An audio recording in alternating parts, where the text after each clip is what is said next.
Koneksi antar materi, kesimpulan dan refleksi pemikiran Ki Hajar Dewantara. Saya Iwan Kurniawan, calon guru penggerak angkatan 7. Assalamualaikum warahmatullahi wabarakatuh. Salam guru penggerak. Kesimpulan pemikiran Ki Hajar Dewantara.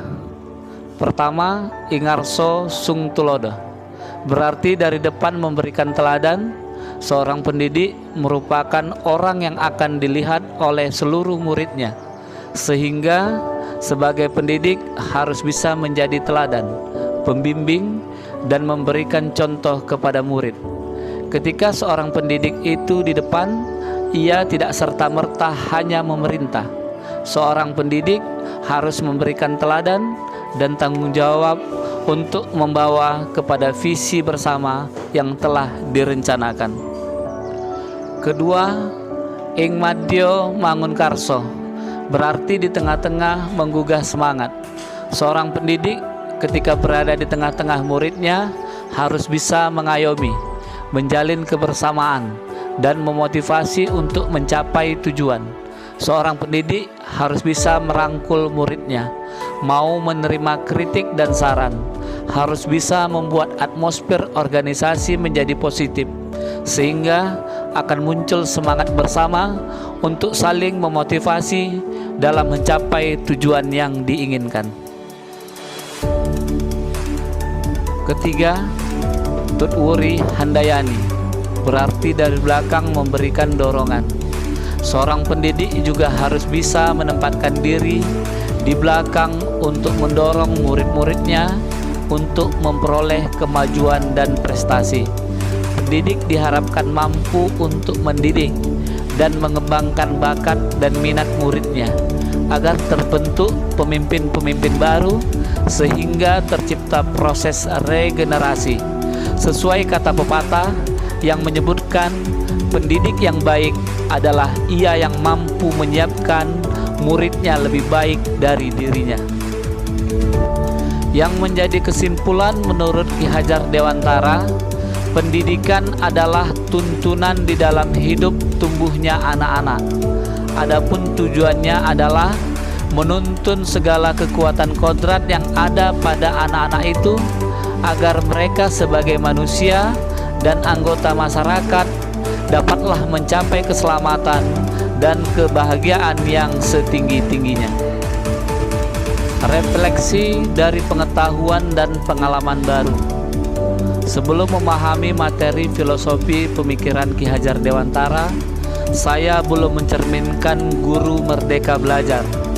Di antaranya adalah: 1. Belum memiliki keberanian menghadapi tantangan. Saya belum memiliki keberanian dalam mengungkapkan ide-ide segar, belum mampu membangun kultur atau budaya. 2. Belum mampu memantik perubahan. Selama ini saya tidak memiliki keyakinan jika setiap anak atau murid adalah istimewa. Setelah saya memahami filosofi pemikiran Ki Hajar Dewantara, di mana perubahan yang sudah dapat terlihat pada diri saya adalah: 1. Memiliki keberanian untuk menghadapi tantangan. Seorang guru merdeka belajar adalah yang memiliki keberanian dalam menghadapi setiap tantangan, memiliki inovasi yang berlandaskan pada tantangan, energi, semangat, inspirasi, dan ketepatan hati. 2. Dalam praktik mampu mencontohkan caranya. Guru menjadi model atau contoh yang memiliki sikap terbaik dari orang lain. Dengan kata lain, ketika guru memberikan tugas, alangkah baiknya ia juga menyukai tugas itu. 3. Memiliki pemikiran sebagai guru pemenang yang ditandai dengan memiliki mental tangguh dalam memperjuangkan kebaikan dan kebenaran. Selain itu, juga memiliki sikap disiplin serta kepercayaan diri yang kuat, daya juang yang dimiliki terus konsisten dalam kehidupan sehari-hari. 4. Punya jati diri yang mampu memantik perubahan, memiliki sikap mental positif dan memiliki keyakinan jika setiap anak atau murid adalah istimewa. Tak lupa pula untuk terus memotivasi serta memberikan energi dan semangat bagi murid-muridnya supaya semakin antusias dalam belajar, membesarkan hati para muridnya, terutama ketika muridnya sedang terpuruk. Tak lupa pula untuk selalu memberikan harapan dan dorongan kepada murid-muridnya. 5. Mempunyai kebebasan yang bertanggung jawab. Kebebasan ini meliputi pengetahuan pengalaman, kebebasan dalam motivasi. Hal ini merupakan sumber utama untuk membentuk kepribadian yang lebih kuat. Kekuatan ini akan semakin sempurna dengan landasan pengetahuan. Mengkonstruksikan pemikiran Ki Hajar Dewantara baik dalam lingkup kelas maupun lingkup sekolah. Saya sebagai pendidik hanya dapat menuntun tumbuh atau hidupnya kekuatan kodrat yang ada pada anak-anak agar dapat memperbaiki lakunya atau bukan dasarnya, hidup dan tumbuhnya kekuatan kodrat anak. Konsep pemikiran Ki Hajar Dewantara yang saya terapkan di sekolah. 1. Pendidikan budi pekerti. Budi pekerti, watak atau karakter merupakan kondisi di mana terdapat bersatunya gerak pikiran, perasaan, dan kehendak atau kemauan yang menimbulkan tenaga. Tujuan pendidikan budi pekerti melenyapkan dasar-dasar yang jahat. Walaupun berbagai keterampilan dibutuhkan, namun karakter yang kuat menjadi modal bagi murid untuk dapat bertahan dan menghadapi berbagai permasalahan yang semakin kompleks. 2. Relevansi teori Trikon di era digital. Di sekolah saya, pemikiran Ki Hajar Dewantara bisa diterapkan untuk menghadapi berbagai perubahan akibat bertemunya budaya, karena murid-murid saya berasal dari berbagai macam etnis.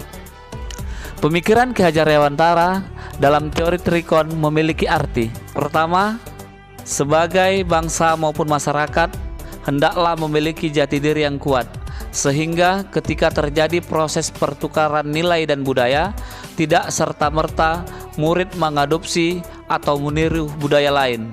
Kedua, menurut Ki Hajar Dewantara, mengisolasi diri dari budaya lain bukanlah merupakan solusi dari adanya kekhawatiran tentang jati diri bangsa atau masyarakat.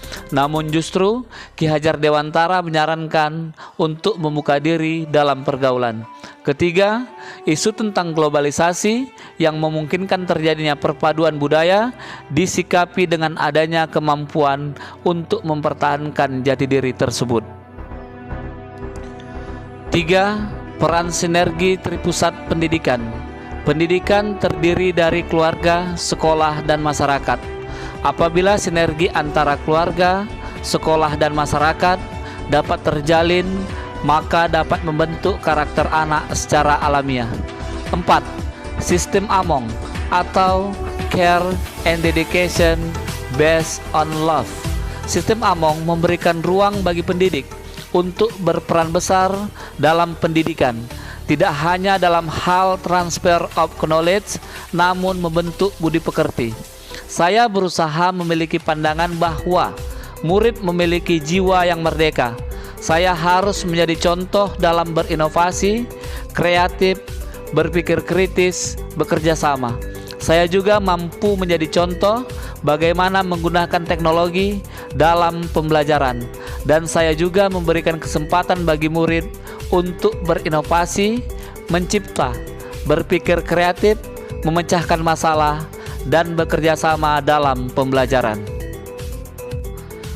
Demikian koneksi antar materi, kesimpulan, dan refleksi pemikiran Ki Hajar Dewantara. Terima kasih.